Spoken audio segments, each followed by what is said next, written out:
What is up, everybody, and welcome back to another Madden 17 Ultimate Team game. While this MUT action is going on in the background, we are, first of all, going to be watching that circus catch to kick this game off. We're going to be talking about some NFL divisional round action. Wildcard weekend is wrapped up in the NFL playoffs. We're moving on, and there are some great football games on deck this weekend. Cannot wait for these, starting off with the Atlanta Falcons versus the Seattle Seahawks. This game is going to be taking place in Atlanta, but these two teams played earlier in Seattle this season. In fact, all four of these divisional round games are actually rematches of games that happened in the regular season. I believe all four of those games were played within the first half of the season, so all these teams have definitely changed since then.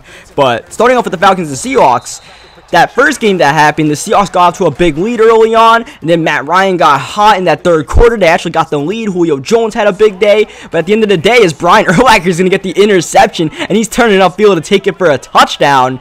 The Stephen Hauschka got a last-second field goal, and then that Julio Jones play with Richard Sherman, where it might have been PI, who knows, probably wasn't called, and the Seahawks won the game. So now you got this rematch setting up here against what is one of the best run defenses in Seattle against, a pretty nifty running offense in the Falcons. They have a great offensive line. In fact, all these teams that are left either have a great offensive line or a great defensive line. The Seahawks have one of the best defensive lines in the league.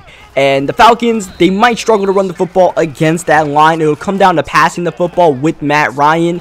And really, for the Seahawks, the NFC playoffs are shaping up pretty well for them, because I mentioned in the last video that the one weakness for them is going against a really good pass rush. That offensive line can't even hold up against a decent one. So going against, their own pass rush, for instance, Michael Bennett, Cliff Averill, etc., will be really detrimental to them. But no one in the NFC has a pass rush like Seattle to face them and really take them down. So it sets up a pretty, not clear path, but it sets up a realistic path for the Seahawks to actually win the NFC. Now, will they win it? I think the Falcons actually win this game. I think Matt Ryan's able to pull out this game, have a big game against that Seattle secondary. Now, there's no Earl Thomas. That's definitely worth mentioning. Earl Thomas out for the year. And in that first game, I did mention Julio Jones did have a big day. So Julio has done this before against the Legion of Boom and can do it again. And in that first game, Doug Baldwin did not have a good game. Doug Baldwin had, 4 catches for 40 yards or something like that. Didn't do too well, so they can contain Doug Baldwin with an Atlanta defense that is pretty much overachieving this year. But that's not a bad thing. They can continue overachieving, go right ahead and win this game against Seattle, which I really think they can do. I don't think Seattle's a good road team. I just don't have too much confidence in them to go all the way this year. And at least for Seattle, they'll probably get a decent game out of Thomas Rawls because the Falcons don't have the best run defense. But I just think that, Matt Ryan has been playing at an MVP caliber this year. I'm not sure I take him all the way to go to the Super Bowl, but I think he gets to the conference championship game with this team, and they win the game against the Seahawks. I think all of these games, besides the next game we're going to talk about, are going to be just fantastic games. We never know. We just got to obviously watch any given Sunday, and that's why you can't say that the Houston Texans have a 0% chance to beat the Patriots, as Lawrence Taylor is going to take a scoop and score a touchdown right there to go up 21-0. But, I am taking the Patriots to beat the Texans. We're not going to be unrealistic here because one team has Tom Brady and the other team has Brock Osweiler. That's the big difference. Now, when these two teams met earlier in the season, there was no Tom Brady, and there was Brock Osweiler, and Brock Osweiler played really bad. There wasn't even a Gronkowski. Gronk's not playing this game, obviously, either, but, New England was down a lot of weapons, and the game was close for a while. It took a last-second turnover right before halftime and a long Jacoby Brissett run to kind of break that game open, but the one thing we learned is that New England's secondary played really well that game. They took DeAndre Hopkins out the game. They took Will Fuller out the game. And if they show the capabilities to do that once, they can probably do it again. And with the way Brock Osweiler has been playing, sure, they beat the Raiders. But I thought they would beat the Raiders. I thought they would ride their defense, beat the Raiders, win the field position game and all that. This is kind of the opposite thing, where the Patriots, all they got to do is make sure you don't turn the ball over, play the field position game, and pretty much forced the Texans to unravel. The first game they played against the Texans, they fumbled 3 times. Brock threw an interception, so the Texans are, a pretty good team at beating themselves. So you kind of just got to watch them do it. For the Texans to have a chance to win this game, Brock Osweiler literally needs to play the best game of his career. That's not saying much because Brock hasn't played too many good games. They need that, and they need Lamar Miller to go over 100 yards. And they need to contain LeGarrette Blount. Blount did rush for over 100 yards against them when he was pretty much the main threat with Jacoby Brissett at the quarterback position. So they need to contain him, and obviously Julian Edelman in that slot. He's going to be the main guy Brady's looking to, so got to keep him locked up. But I mean, I just think New England wins the game. I think just Tom Brady's having a great year this year. And we just got to appreciate this man. And I don't want to underestimate him or overestimate him. I think this is pretty fair to say.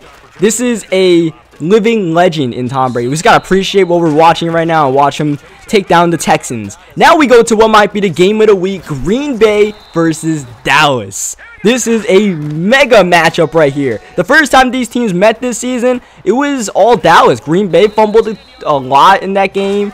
I believe Aaron Rodgers had a turnover. Dak had like 2 turnovers that game, but it was all about Ezekiel Elliott that day. Green Bay came in with one of the best run defenses in the league, and really ever since that game, their rushing defense hasn't been up to what it was beforehand. They were literally like top 3 or something like that, maybe even the best, but ever since then they dropped to a pretty much mid-pack run defense, and they need that defensive line to show up. And I feel like in this game, more than any other game, the best defensive line for either team wins the game for them, as we get a delay of game penalty right here. My controller batteries actually died, so we're gonna end up suffering a 5-yard penalty. But I feel like whoever's defensive line shows up can easily win this game. If you guys remember 2 years ago when the Packers and the Cowboys met in the playoffs, Aaron Rodgers was like on a sore calf and still had all day to throw the football. He was just standing in there doing whatever he had to do as we throw an interception. That gunslinger, that was just a little bit too far in that gunslinger, Brett. I don't know what you're doing out there, but yeah, he had all the time in the world to throw, and you cannot give Aaron Rodgers that much time to throw the football. And now for them, they obviously have to limit Ezekiel Elliott. If Ezekiel Elliott's going to go 28 carries for 150 yards, whatever he did the first game, they're probably not going to win the game. But I think that the Cowboys are just a more talented team. They just have more talent on their team, and they will be able to prevail in this game. So I am taking the Cowboys over the Packers. Now, this will mean I'm picking against the Packers for 2 consecutive weeks, and this might just be a bad mistake by me picking against the man who promised that he was going to run the tables and is literally living up to his promise as we get the interception with Odell right there. And why am I doing that? Who knows? It definitely did not work out against my Giants, but I am taking Dallas again. Dallas is my pick to get to the Super Bowl, along with the other team we're about to mention soon, but yeah, I just think that Dallas can control the clock like they did in the first game this season, and they did all year pretty much. And plus, that first game, there was no Dez Bryant. Dez Bryant is back. Both these secondaries that are in this game are a little bit underrated. They're both better than people may think. But I think Dez, you know, all he needs to do is have like 1 or 2 big catches and really just ride Zeke. That could be the key to victory. But if Zeke gets shut down, they are in big trouble. Now, Pittsburgh versus Kansas City is a very curious game. When these two teams met earlier in the season, Pittsburgh absolutely demolished them. And it kind of happened the way the Dolphins lost the game. Not as badly is the way the Dolphins lost. Actually, it was worse than the way the Dolphins lost, where they got red hot in that first half. The first quarter, they scored, what, 22 points in that first quarter. Antonio Brown, the business was booming all over the place. He got that 15-yard penalty for his touchdown celebration and all of that, as we get another user pick with Odell Beckham Jr. And that is what Kansas City has to avoid. Pittsburgh can get out to some really good starts in the first quarter, as we've seen. Get Brown going, get Bell going, all that. They have to avoid that. And for Pittsburgh, they have to avoid the turnovers. Now, this might sound kind of crazy, but I think I would actually rather have Alex Smith in this game than Big Ben quarterback-wise. Now, like the other game, I'd rather have Aaron Rodgers than Dak, obviously. Rather have Brady than Osweiler. And this one might be the only curious one right here, because you know, obviously Big Ben's got the pedigree and all that, and Alex Smith is captain checkdown, but Ben has been very careless with the football this season, and that could be very costly against a Chiefs team that lives for turnovers. Marcus Peters and Eric Berry and even Ron Parker and all those guys, they have shown a tendency to change games when they get interceptions. Eric Berry literally won them a game in Atlanta with getting pick sixes and all that, and Marcus Peters might be the biggest ball hawk in the league at the cornerback position. So, you know, Ben cannot test these guys unless he knows he can get away with it. Alright, he can't put his hands in the cookie jar, or else there's going to be problems. And it feels kind of weird to say, but after all saying all that, I think Pittsburgh wins the game. It's like Kansas City has everything lined up to win this game. They'll have Justin Houston, and having a healthy Justin Houston means a lot. Both these teams, pretty good offensive lines. And Pittsburgh, I just think that their defense can do a little bit more on Kansas City, and as long as they don't turn the ball over, they should be able to win the game. Because Kansas City, they almost lived on those turnover plays for the regular season. And as long as they don't do that and ride Le'Veon Bell for this game, I think Le'Veon is in store for another big game. I mentioned the last video that the one, you know, slight pretty weakness, I guess you can say, of the Steelers defense is their linebacking core when they're not playing well, Shazier and Timmons. Well, Shazier and Timmons showed up that first game. They probably both had their best games of the season. At least Timmons probably did against Miami. They got to play like that again. And if they do, that secondary plays good enough against those guys. I think the Pittsburgh defense has enough speed around them and, you know, enough smarts to contain Tyreek Hill, who obviously needs to be watched at all times. If you got that going and Le'Veon Bell plays the way he's playing, the playoffs are just great for Le'Veon Bell. Slowed down tempo, cold weather, got to run the football. Even these little icy conditions that might be happening in Kansas City might favor the Steelers, just because if you guys remember that Buffalo game, it was snowing so hard. Le'Veon might have had the best game of his career against Buffalo in those bad conditions. So just ride Le'Veon Bell, and I think the Steelers actually win this game.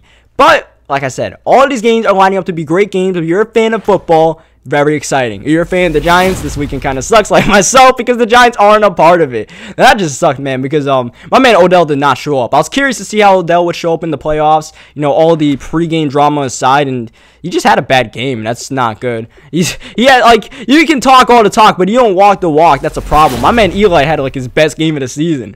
Odell might have had his worst, and then our defense, you know, they just fell victim to Aaron Rodgers and Hail Marys and all that, and we just fell apart. But I'll do it for this video. Hope you guys leave a like in the video if you guys enjoyed it. Subscribe for more Madden 17 Ultimate Team. We just opened up a few packs. Those were actually reward packs. They were free, so I was like, yeah, why not? Let me just throw this in the end of the video since I knew I'd run a little bit overtime as we did. So yeah, leave a like if you guys enjoyed it. Subscribe for more Madden 17, and I'll catch you guys next time.